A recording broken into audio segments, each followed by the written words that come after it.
Who are you? Let's clarify. Who are you as a writer? Your dream is writing, correct? You want to do this to the best of your ability, even to doing it full time and replacing the dreaded job with writing. You want to say, I'm a writer, when someone asks what you do. Time to decide the kind of writer you are. While we get a little objective distance between our brain and our completed manuscript, let's figure out the hard answers to that question. Who am I as a writer?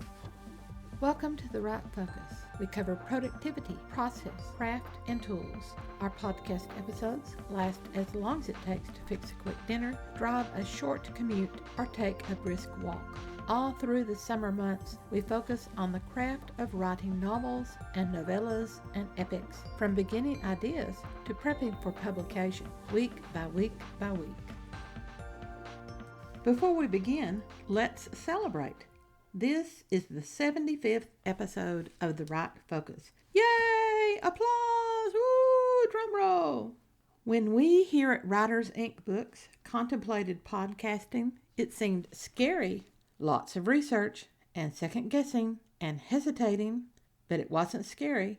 Then we worried about maintaining the podcast.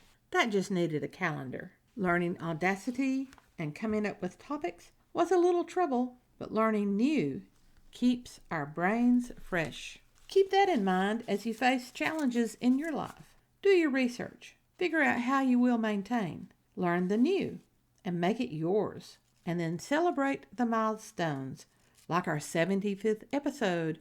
Yippee! Now, on to our regularly scheduled podcast. Shades of the 1960s there. This week, we continue to analyze the writing we've accomplished. Our focus this week, though, is us. The idea of me as writer is extremely important. It's not enough to dream. We have to believe. To believe, we take the opening steps to turn dream into reality. Self-analysis is difficult. It's an excellent tool for a writer to have, but most writers don't start understanding themselves until they examine the motivations of characters. Taking a vision of self and turning it into a reality of self, that's hard. It requires commitment, devotion, and not everyone is willing to sacrifice immediate short-term wants for a postponed dream. In this episode and the next ones and the next, we'll look at the writing self as well as our writing location and our writing time and our writing business. At this early point in our writing career, we need to identify the kind of writer we are. Understanding how our brain works when in creative flow is crucial to our writing future. First, we analyze our writing discipline. Over the weeks that you were writing, did you maintain daily writing? Yes? Excellent. You can maintain the schedule when no disruptions occur. That's self-discipline. Or did you answer no? Why not? Did you fritter away the time? Then you're not serious about writing and publishing. That happens. And having spent my time in frittering flutterbys, I will tell you that a lot of story seeds can be pollinated then. But I wasn't truly serious. I became serious, though. All that's needed is decision. Did life keep interfering when you were writing? That happens, even when we have the best intentions. We can't give 3 hours or even a half hour to writing. Maybe we can manage 15 minutes. I've been there too. 30 minutes or 15 minutes is better than 0. Leave your writing out, organized and ready, so setup doesn't take precious minutes from that quarter hour. Did you choose to do something else, like watch Netflix or a movie? Sit on the couch and play games on your phone? When you remembered, you might have said, I'll write when this is over. But you continued to the next. Consider your choices. Is this writing dream not important to you? In the pressures of the day, did you forget? Put a sticky note at a clearly visible place to remind you. How was your writing method? We can learn a great deal from our approach to writing. Do you work every step, piece by piece, following the methods? For example, did you use the whole plot 7, or the beats, or the pinch plots? Writers like Jeffrey Deaver know every step before they write the first sentence of their draft. If you found that whole process of planning irritating and just skipped and starting writing, you're a pantster, not a plotter. Pro writers like Dean Wesley Smith, a major proponent of intuitive writing, would hate this entire summer series. Having taught writers composition for 30 years, I think this method works best whenever writers feel cautious about writing. And as a newbie, you're often filled with caution. The methodical process offers great comfort. To abandon the methodical process offers great comfort. It's a conundrum. Those two contradictory statements, equally valid, are the key to finding the writing method that works for you, because we abandon whatever method when it's not working and we switch to the other one. Be willing to change and adapt. Mix things up. The classification that you are, plotter, pantster, that doesn't matter. Writing each book will be different. Whatever brings the words pouring onto the page, this is all that matters. How did you handle the sequence of the story? Did you start at the first scene, then write forward? You're chronological or storyteller. Are you picking and choosing the scenes and sequels that you write? You're a puzzler or a mosaic writer. Here's the problem with pantsters and puzzlers. When they pick a scene here or there, they gradually have to rewrite to make the scenes fit together. The problem with plotters and chronos is that they tackle the hard without skipping, which means they have to slog on even when tired. Chronos and pantsters are more intuitive, writing the story without requiring a map, discovering as they go. Puzzlers and plotters need definite ideas about the whole story before they start. Their process is more logical than instinctive. Yes, I just mixed the types up. We're all individuals, fitted together in different ways. We can create columns of advantages and disadvantages for each method in sequence. You know what? With enough thought, the columns are of equal length. If you start writing one way and want to change, do so. It's your writing. Only you know what suits you best. Visit thewritefocus.blogspot.com for an analysis template to help you decide the writer that you currently are. 10 years from now, you'll be a different writer. One key factor on the analysis template is to not lie to yourself. Tell the truth. We all run into disruptions that will challenge our writing. We can avoid most disruptions with adherence to a simple adage: plan life to live life, or plan writing to live writing. Not all disruptions can be planned and flipped around. How will you overcome those? Disrupted once or twice is easy to make up over a 2-week span using your creativity days or your planning days. But when you've spent 4 solid days sitting with a friend in the hospital, or you have an unplanned trip that you couldn't avoid, or there's a death in the family, and 2 whole weeks get disrupted, which just happened to me, your schedule is blown before you know it. A contingency plan can help. Squeeze in an extra 30 minutes in the morning or 30 minutes at night. Cut outside interest for a month. Work harder and smarter. Stay focused and healthy. Work harder by planning to use small increments of time. Dictate scenes into your phone while driving.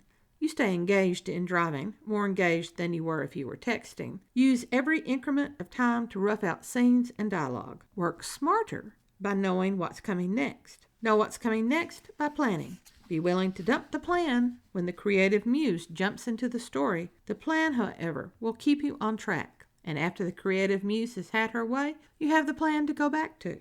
Before you leave for work, read over what the next writing session will cover.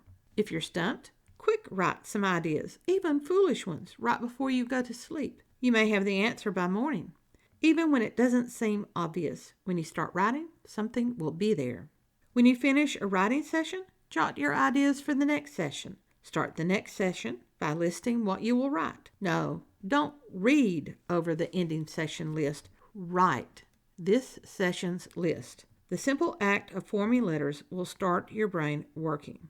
Even if you have to repeat ideas, write it over again. Then your brain starts working. Remember that you are drafting.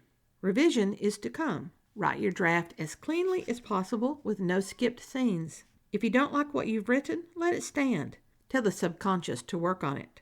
Continue on. During revision, the fix will pop out. Such is the mystery of the subconscious, which works when we sleep and works when we aren't thinking about what it needs to do. Here's another adage to live by. Writers don't wait on inspiration. Inspiration waits on us. The creative muse hides behind the tree words and the rock sentences, in the caves of paragraphs and the pages of labyrinths. She'll jump out when you least expect her. But you have to hunt for her. We hunt with words and sentences and paragraphs and pages. If you don't actively hunt her through your writing, She'll never surprise you with the best idea ever. Don't whine about writer's block. Nope, I don't want to hear it. There's no such thing as writer's block. I'm not the only writer who claims this. Look, we can always write words. They may not be inspired. They may not be the words we want. They are words, however. If your word flow in your project is obstructed, your two-sided brain is trying to tell you something. Go back and look at what you've written. Do you see a gaping plot hole? A character who needs flesh on his bones? Do you need to reconsider a setting? A twist or two? Take a different approach for a scene. The way forward may be unclear. You can rapid write the next few scenes, then go back and build those, or work on a different project entirely. Sometimes I can mix my projects. Usually I cannot. I can mix nonfiction and blogs and fiction at whatever stage of the writing. I can mix revising and editing one fiction project while generating ideas and roughly shaping a second fiction project. I cannot simultaneously shape or draft two fiction projects. Are you confusing your muse? I did that once. It wasn't helpful. Writer's block is never the answer to your problem. It's an unacceptable excuse. Burn that into your brain. Don't believe me? Search it. Search for no writer's block and see what comes up. The pro writers, the ones constantly producing, the ones who should run out of ideas but never do, they don't blame writer's block. They just get on with the writing. You should as well. Next week, we look at the writing business that you want. Coming up, we look at your writing space and our writing calendar. Then it's the double D's, design and deadlines, before we harvest. Inspiration for this week comes from Nunnally Johnson.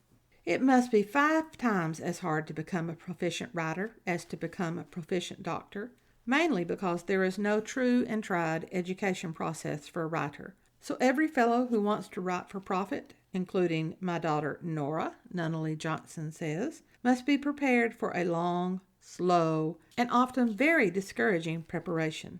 But if he's got it in him to be a writer, this won't stop him, or her. If he stops, it's a fair sign that he was never intended to be a writer in the first place. I'm not going to say anything about that. I'm just going to leave it there. Thanks for listening to The Right Focus, a podcast for writers at all levels, hosted by M.A. Lee with the assistance of Remy Black and Edie Runes from Writers Inc. Books. All through the summer months, our focus is the craft of writing. We are discovering your novel from beginning idea to prepping for publication. We'll work through the process stages of foundations to story, envisioning the story, analyzing story before, during, and after the draft, harvesting the story through revisions and enhancements, and prepping the story for publication. Many of these preps and guides are useful setups for the National Novel Writing Month in November. That's writing only, no idea work. We can also use this information to solve issues with stories that we've abandoned.